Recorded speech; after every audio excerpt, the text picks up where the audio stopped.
dice que el mundo tendréis aflicción, pero confía que yo desde el mundo, ¿no? Hay una especie ahí de contraste que a mí a veces me... Ya. Bien, a ver, lo que pasa es que precisamente las bendiciones, hemos hablado y lo he tratado de decir de varias formas y cada vez intento afinar más los ejemplos, hacerlo más sencillo.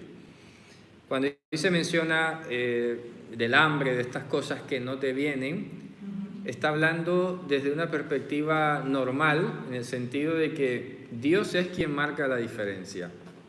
¿Por qué?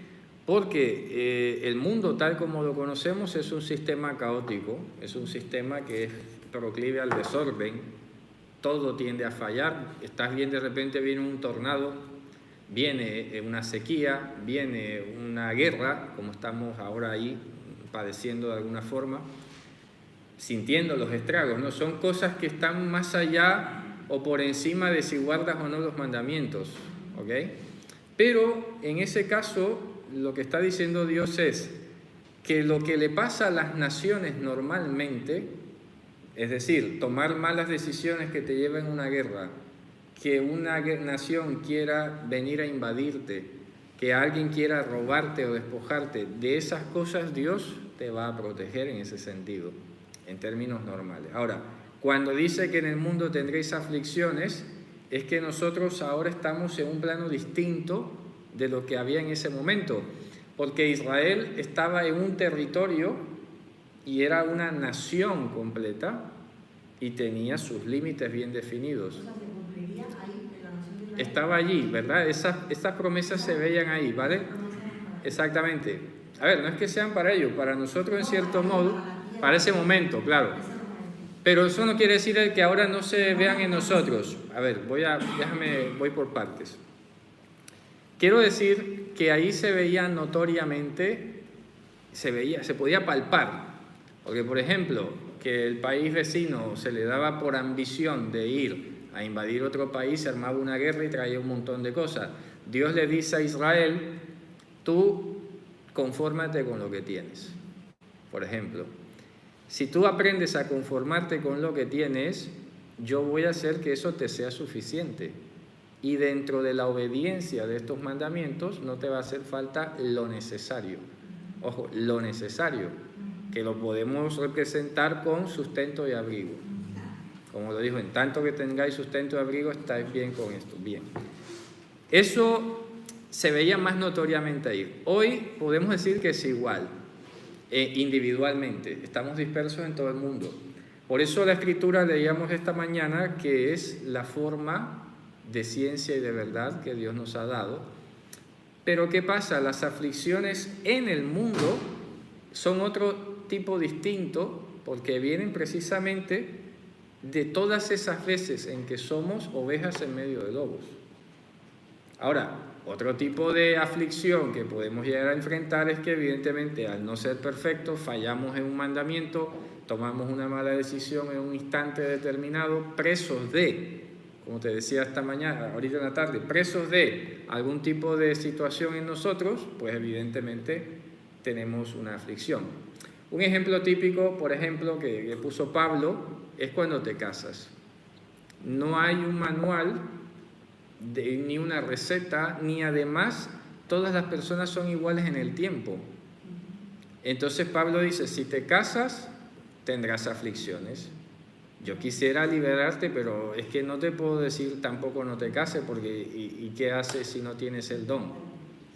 Entonces, si te casas, te vas a enfrentar a una serie de situaciones en las que esas aflicciones van a verse más reflejadas en todas las veces en que te va a tocar a ti morir, dejar a un lado el ego, pasar por encima del mal en estas cosas, etcétera, porque estás poniendo un bien superior por encima. Pero claro, en el proceso vas a experimentar esas aflicciones. Ahora, ya llegando más a fondo, las aflicciones que nosotros podemos percibir vienen a estar muy ligadas a las emociones.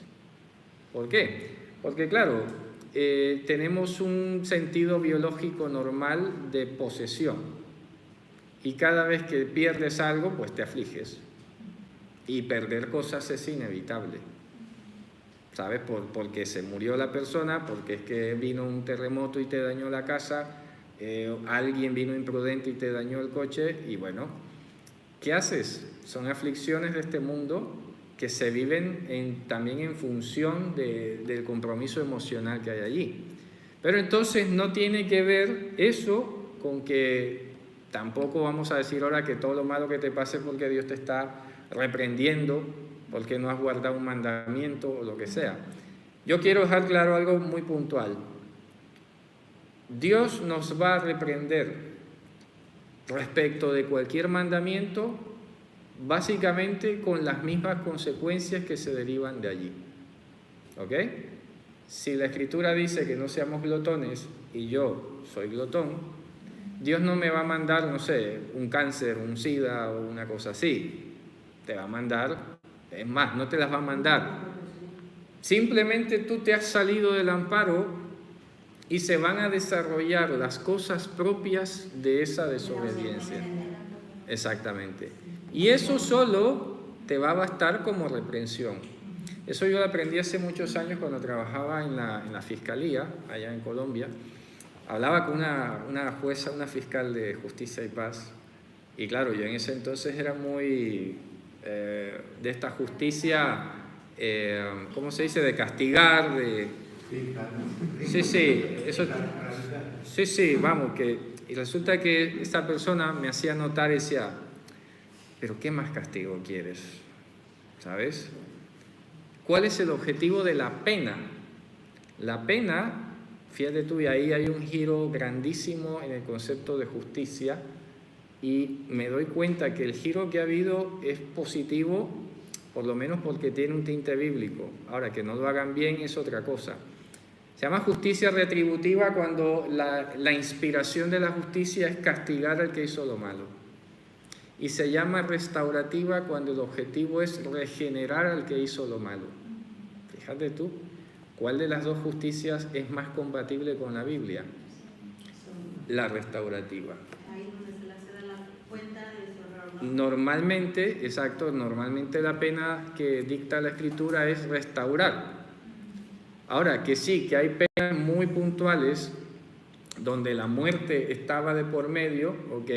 La muerte estaba allí, pero aún dentro de esa muerte no es como a veces pintan en las películas que, supongamos, alguien violó Shabbat y entonces la ley dice que hay que matarlo y vamos a matarlo y todo el mundo y lo apedreaban. No, había un juicio, eso es muy importante.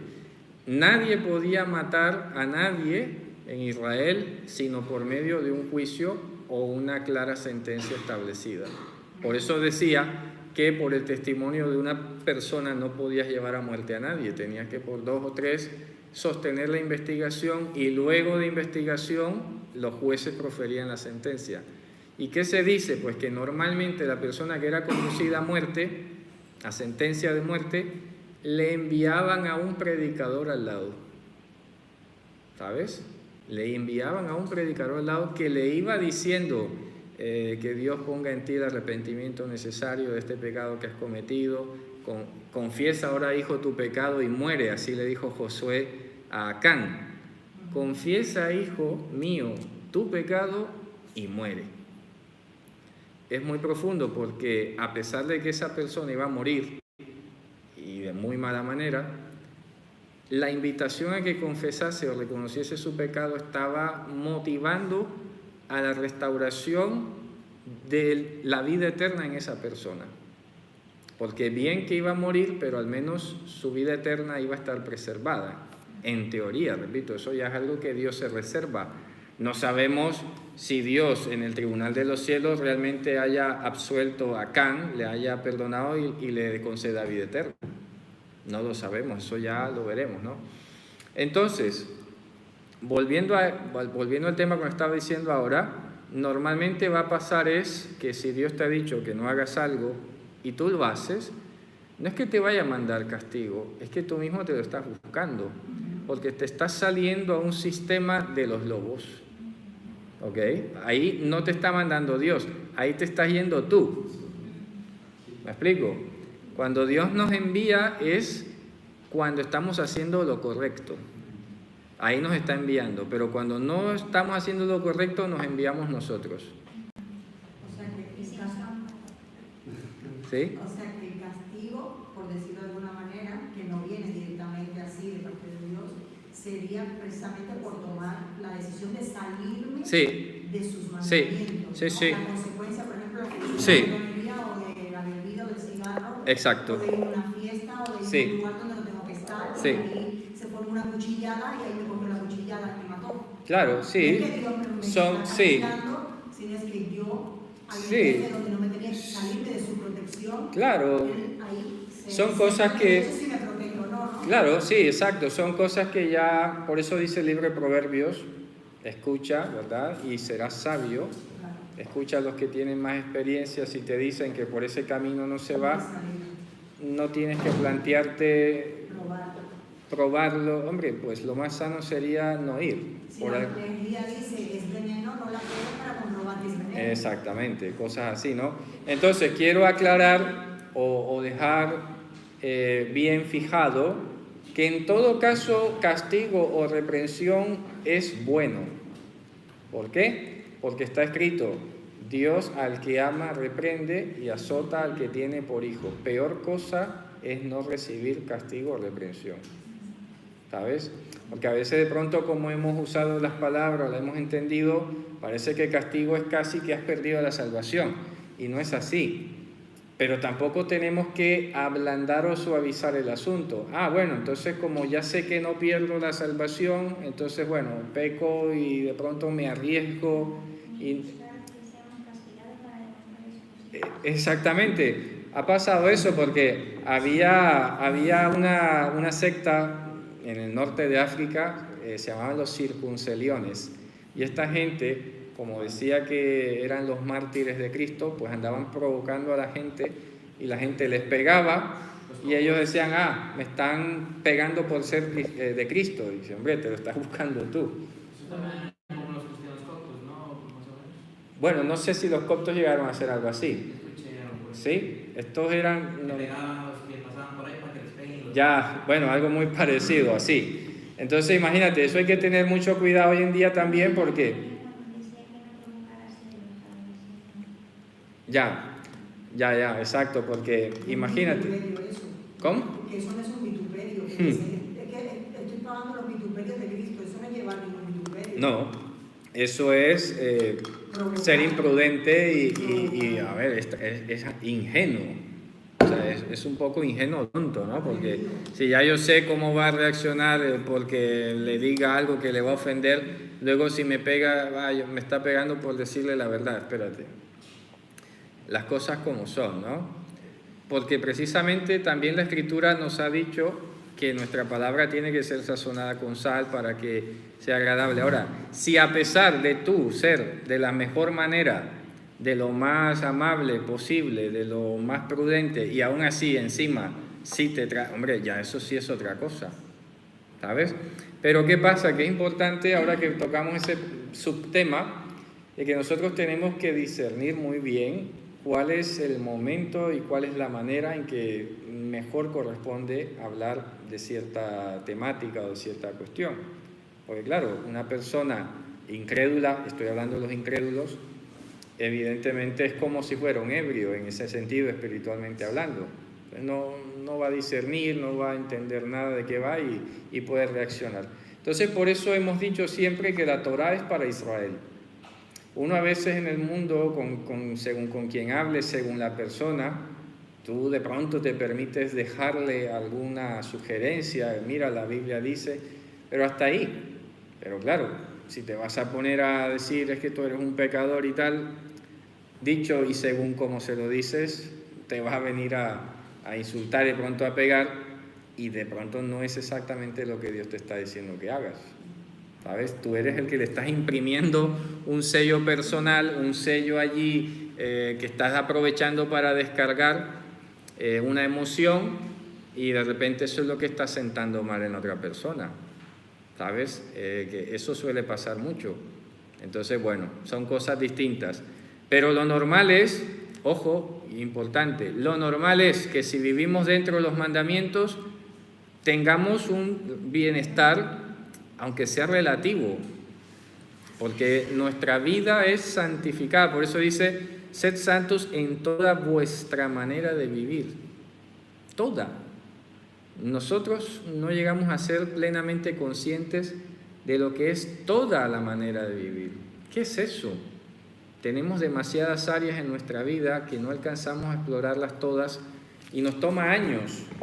Y de hecho, cuando empezamos a interactuar con otras personas es que de pronto nos vamos dando cuenta, ¿sabes? Que de pronto no eras tan paciente como creías, o de pronto no eras tan noble como creías, y así sucesivamente. Entonces, ver todas las áreas de la vida es un proceso constante, pero repito, lo normal es que estemos tranquilos. Dice, quieta y reposadamente. Si tu vida está teniendo mucho afán y no estás tranquilo, bueno, te tienes que preguntar qué te pasa, ¿sabes? ¿Qué te pasa? Porque puede ser que no estés teniendo contentamiento y de repente tienes una ansiedad. ¿Pero por qué tienes ansiedad? Porque no te estás conformando con lo que tienes. Quieres tener más. El querer tener más, lo hemos visto, ¿verdad? Es casi que algo biológico de la humanidad. Pero cuando eso traspasa a lo que está a tu alcance de tus capacidades y aún así ya haces cosas para obtenerlo, empieza a llamarse ambición y codicia y avaricia. ¿Sabes? Porque ya no te basta, ya no te es suficiente y quieres ir por más. Y estudiábamos mucho esto esta semana con Ana porque nos preguntábamos cuál es la diferencia entre la avaricia y la ambición, por ejemplo. Y claro, la avaricia está concebida como acumular para no gastar, ¿ok? La codicia está definida como querer más para gastar más, y la ambición está en simplemente querer lo que no tienes sin ningún tipo de objetivo, ni sentido, ni nada. Es una especie de decir, lo logré, vale, voy por otro, ¿qué más? Y esa búsqueda un poco absurda de metas que no tiene un propósito ni nada y que además a costas de otro, eso es ambición ya. Entonces tú dices, ¿cuál es la clave? Contentamiento. Estar tranquilos. Tienes que estar tranquilo.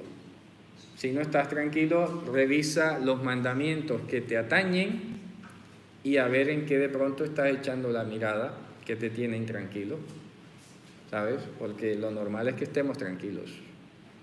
¿Estás desesperado, estás nervioso, intranquilo o algo? Bueno, hay que ver con quién o qué estás viendo, con qué estás hablando, qué te está moviendo allí, ¿sabes?